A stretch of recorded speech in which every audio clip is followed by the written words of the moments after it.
What's up, Bulldogs? All right, I got another one for you. This one is about real estate investment advice. This comes from Kit. Okay, Kit says, hey, how are you doing? I'm a huge fan. I'm currently in India. All right, I want to follow your real estate investment advice, buying houses and renting them out. I would like to know, what are the criteria to consider a good investment? For example, if I buy a house for 100K, should I get a minimum of 1K rental income? Is there anything like that? That is the 1% cash flow every month. Thanks. Okay, so here's the deal, guys. All right, you've heard me talk about the difference between investment and speculation, and I'm not going to go over the details and hash it out. You can watch some of the videos on that, or you can check it out in the Bulldog Mindset membership. Click link down below. But in this video, we're going to talk about what exactly is a good investment in terms of real estate and renting out a property. So Kit is pretty close, right? This is what we generally call the 1% rule in real estate. So if the rent that you're getting is approximately 1% of the purchase price, then it's probably a pretty damn good deal. It's probably going to cash flow, probably a good deal. So if you're getting 1%, that's good. You're going to be in good hands almost always when you calculate the mortgage payment and the taxes and insurance and whatever other fees that you have,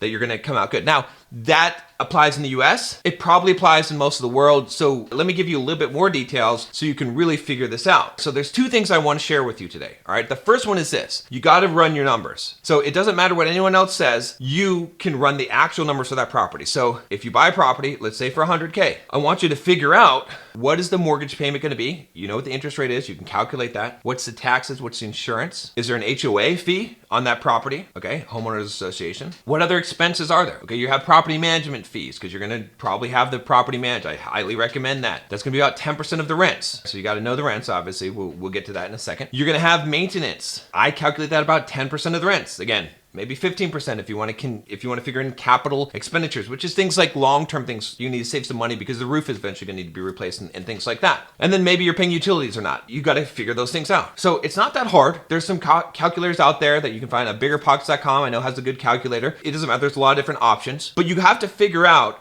what are all the expenses, and then you have to figure out what is a realistic rent that you're going to get. So you got to look at the market rents. You can't just take what the real estate agent tells you as the number.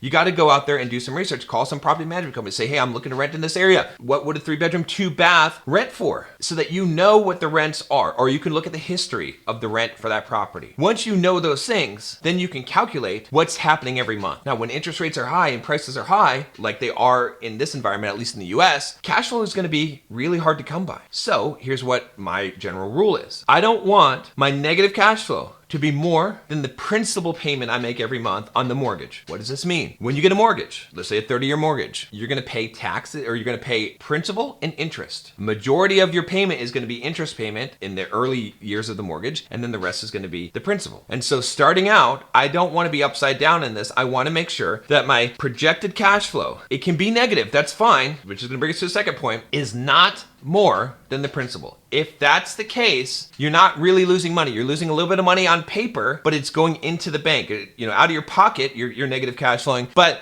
it's essentially going into the equity, the pay down on that property. So it's a solid investment. Over time, you know that you're not going to go down. You're creating what I call a bounded downside. You cannot go much below this downside when you're holding onto this property, because you're not going to go more negative than that. You're going to basically stay even. Now, this brings us to the second point, which is this to understand about real estate investment. In the long run, there's no such thing as a bad real estate investment. Okay, now again, this probably applies mostly to the US market, because there are some international markets where prices have gone down historically. But at least in the US, at least in most countries where the currency is a fiat currency, which is pretty much all currencies, and inflation is happening, which is again pretty much all countries, over time, real estate prices go up just because they are priced in that currency. So in the United States, real estate prices are priced in the US dollar. If you have 3 to 4% inflation per year, which we have a lot more than that right now, the property, the intrinsic value of the property does not have to go up in order for the value of that property to go up. Now, why is this important? Because you're using leverage. This is the key. When you borrow money from the bank and you put 10%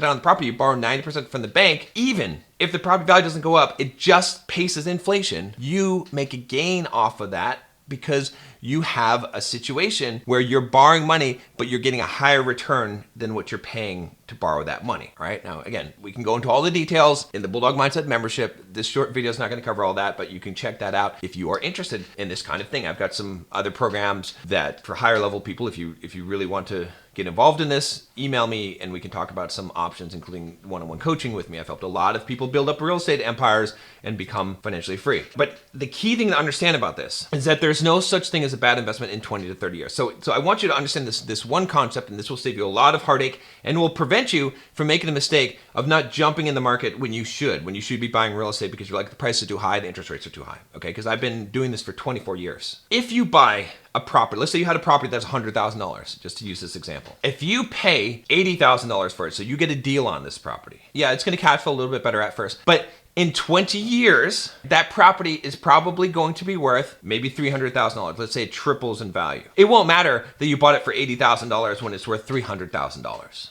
It won't matter. You won't say, oh, I got an extra 20 grand out of it. It's not going to matter in that time. Plus, there's going to be a lot of inflation. If you took that same property and instead you overpaid, they charge you $120,000 for that property. Yeah, your cash flow is going to be a little bit more negative at the beginning. But in 20 years, when it's worth $300,000, you're not going to care that you paid $20,000 more for it. You understand what I'm saying? This is a long-term play. For those of you guys that are young right now, buy real estate every single year if you can. I did it when I was 19. I did it when I was not making a lot of money because all I need to do is come up with 10% down payment. There's ways to do this. If you need to get a better job, let's talk about that as well. But the point is, if you do this, you will set yourself up for life because it doesn't matter. It doesn't matter. In the long run, the prices now don't matter that much. They say you make money when you buy. Yeah, in the short term, that is true. But in the long term, it really doesn't matter. Especially if you project 30 years out, it's not going to matter what you paid for it. All right. So again, I'm not saying to make stupid deals. Don't do that. Obviously, do the first thing I said with the limits on the cash flow, the negative cash flow, but make sure that you find something